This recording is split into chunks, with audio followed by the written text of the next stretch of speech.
Assalamualaikum warahmatullahi wabarakatuh. Kembali lagi bersama saya Muhammad Rifki Prananda. Di video kali ini saya akan menjelaskan tugas dari kecerdasan buatan di chapter 8. Nah, di mana chapter 8 ini sama seperti biasa terbagi atas dua, ada soal teori dan soal praktek. Nah, langsung saja saya akan menjelaskan soal teori yang pertama. Yang nomor 1, jelaskan dengan ilustrasi gambar sendiri apa itu generator dengan perumpamaan Anda sebagai mahasiswa sebagai generatornya. Tugas generator sekarang sedang dibuat untuk membuat koleksi gambar palsu yang saat ini dilihat oleh diskriminator. Diskriminator tidak dapat membedakan antara yang asli dan yang palsu. Untuk ilustrasi gambarnya seperti ini.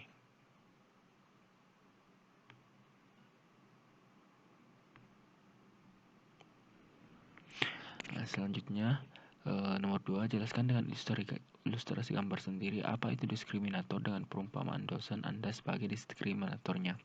Diskriminator adalah CNN yang menerima input gambar yang dimiliki dan menghasilkan angka binar yang meminta input gambar lalu menghasilkan gambar dari dataset asli atau menghasilkan gambar palsu. Seperti ini gambarnya. Selanjutnya nomor 3, jelaskan dengan ilustrasi gambar sendiri bagaimana arsitektur generator dibuat. Arsitektur generator dibuat bisa dijelaskan pada gambar berikut seperti ini. Nomor 4, jelaskan dengan ilustrasi gambar sendiri bagaimana arsitektur diskriminator dibuat. Gambarnya seperti ini.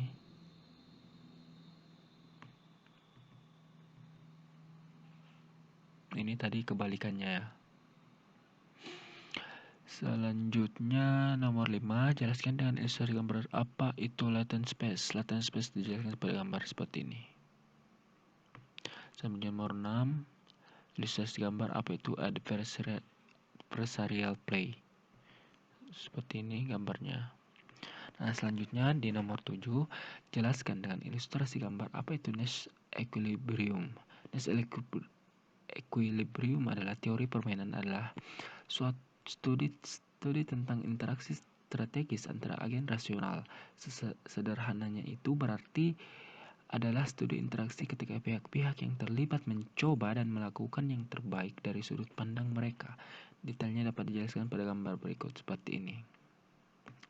Selanjutnya nomor 8, sebutkan dan jelaskan contoh-contoh implementasi dari GAN. Menurut saya, implementasi 3D GAN yaitu pada Maps dan juga IKEA, karena pada Maps dan juga IKEA sudah menerapkan bentuk 3 dimensi yang bisa lebih menarik perhatian pengguna. Nomor 9, berikan contoh dengan penjelasan kode program beserta gambar arsitektur untuk membuat generator atau neural network dengan sebuah input layer, 3 hidden layer, dan 1 output layer. Seperti ini gambarnya. Nomor 10, berikan contoh dengan ilustrasi dari arsitektur diskriminator dengan sebuah input layer, 3 buah hidden layer, dan 1 output layer. seperti ini gambarnya. Nomor 11, jelaskan bagaimana kaitan output dan input antara generator dan diskriminator tersebut. Jelaskan kenapa inputan dan outputan seperti itu. Gambar dari generator yang berhasil dideteksi oleh diskriminator sebagai gambar fake akan dikembalikan dengan feedback pakai generator. Kini generator bertugas untuk bisa membuat sekumpulan gambar palsu yang nantinya dapat dilihat oleh diskriminator, lalu diskriminator tidak bisa membedakan fake dan real. Selanjutnya nomor 12, jelaskan apa perbedaan antara Kullback Leibler divergence dalam mengukur kualitas dari model. Perbedaannya yaitu memiliki model dari rumus yang berbeda-beda sehingga mempengaruhi hasil tren dan tes. Nomor 13, jelaskan apa itu fungsi objektif yang berfungsi untuk mengukur kesamaan antara gambar yang dibuat dengan yang asli. Ukuran penting untuk menilai kualitas model, lalu kemudian akan melihat di keseimbangan Nash. Selanjutnya nomor 14, jelaskan apa itu scoring algoritma selain mean square, error, atau cross entropy seperti the inception score dan the Freechet inception distance. The inception score adalah algoritma penilaian yang paling banyak digunakan untuk GAN. Untuk Freechet inception distance adalah untuk mengatasi berbagai kekurangan skor awal. Selanjutnya nomor 15, nomor terakhir dari soal teori, jelaskan kelebihan kekurangan GAN. Kelebihan GAN dapat memvisualisasikan bentuk model menjadi plot.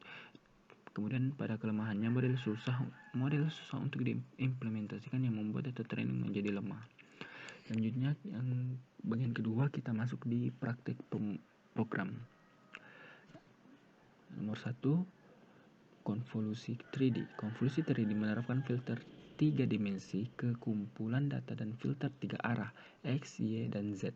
Untuk menghitung representasi fitur tingkat rendah, bentuk outputnya adalah ruang volume 3 seperti kubus atau berbentuk kubus. 3D sangat membantu dalam pendeteksian peristiwa dalam video, gambar medis 3D, dan lain-lain. Generative Adversarial Network adalah arsitektur jaringan saraf tiruan yang dimaksudkan untuk membuat data yang benar-benar baru, dari nol hingga tidak ada sama sekali. Melihat target utama GAN adalah data gambar, singkatnya jaringan GAN berfungsi untuk memberikan gambar baru berdasarkan koleksi gambar yang telah ada sebelumnya selama proses training. Selanjutnya ada soal nomor 2. Ada codingan, ada kode, ada source code. Kalian dilihat sendiri. Langsung saja, kode di atas akan melakukan create generator ialah gloss. Bentuk jaringan generator dapat dilihat berkebalikan dengan struktur jaringan saraf pada umumnya.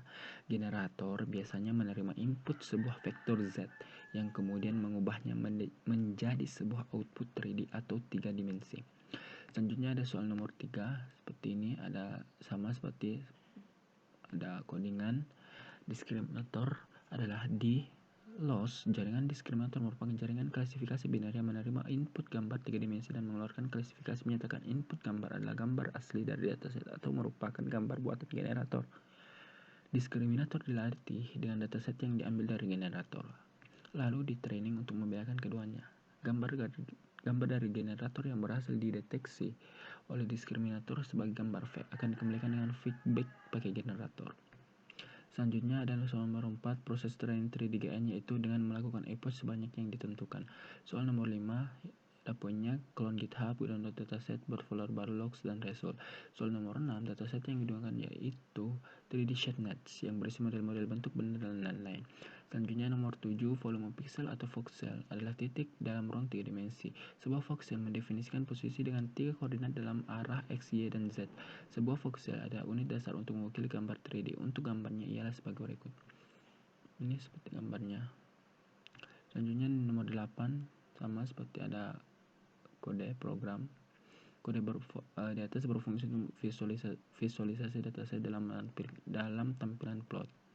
Gambarnya seperti ini. Selanjutnya nomor 9 sama ada kode lagi. Kode di atas berfungsi untuk membuat generator yaitu dengan ketentuan gen sebagai variabel dan membuat fungsi atau variabel gen model lalu dilakukan return. Nomor 10 sama. Kode di atas berfungsi untuk membangun diskriminator untuk mendefinisikan seluruh gambar yang sudah di-load generator sebagai gambar fake dan real. Nomor 11, jika interpreter pattern menjalankan if name sama dengan main sebagai program utama, itu ialah menetapkan variabel name untuk memiliki nilai main. Selanjutnya nomor 12, ada codingan lagi. Kode di atas berfungsi untuk melakukan load dataset dengan ketentuan data yang hanya dalam folder char pada data train. Sama seperti nomor 13, ada kode lagi. Kode di atas menggunakan Adam sebagai algoritma mengoptimalkan dan binary cross entropy sebagai kerugian loss. Nomor 14 ialah untuk memasukkan kandang vektor. Nomor 15 berfungsi melakukan download pada dataset. Ke-16 membuat tensor bor yang nantinya bisa diakses melalui localhost. Nomor 17 berfungsi untuk melakukan reshape agar shape yang dihasilkan tidak terlalu besar. Nomor 18 berfungsi untuk melakukan training epoch. Nomor 19 batch adalah jumlah file yang akan di training. Jadi nomor 20 kode di atas berfungsi untuk membuat gambar bersih dari noise dan juga menyesuaikan shape. Nomor 21 berfungsi untuk membuat sampel palsu yang akan diteruskan ke diskriminator. Nomor 22 berfungsi untuk mendiskriminator bisa load gambar fake dan real dari generator. Nomor 23 berfungsi untuk melakukan print gloss untuk generator dan juga gloss untuk diskriminator. Nomor 24 mengapa ada pengulangan karena melakukan perbandingan dari hasil yang sudah didapat. Nomor 25 TensorBoard adalah sebuah aplikasi web localhost untuk memeriksa dan menyelesaikan grafik dari hasil TensorFlow. Nomor 26 file H5 adalah file data. Selanjutnya nomor 26 H5 adalah file data yang disimpan dalam format data hierarki HDF. Ini berisi array multidimensi data ilmiah. Selanjutnya nomor 27 adalah kode. Ini adalah tahap akhir untuk melakukan testing dari model yang telah dibuat dan model dari yang sudah di-create sebelumnya, yaitu generator dan diskriminator. Untuk list gambar seperti berikut. Selanjutnya ada penanganan error. Ini bukti tidak melakukan plagiat. Ya, mungkin cukup sekian penjelasan dari tugas saya chapter 8 dari mata kuliah kecerdasan buatan. Kurang lebih mohon dimaafkan. Wabillahi taufiq wa hidayah. Wassalamualaikum.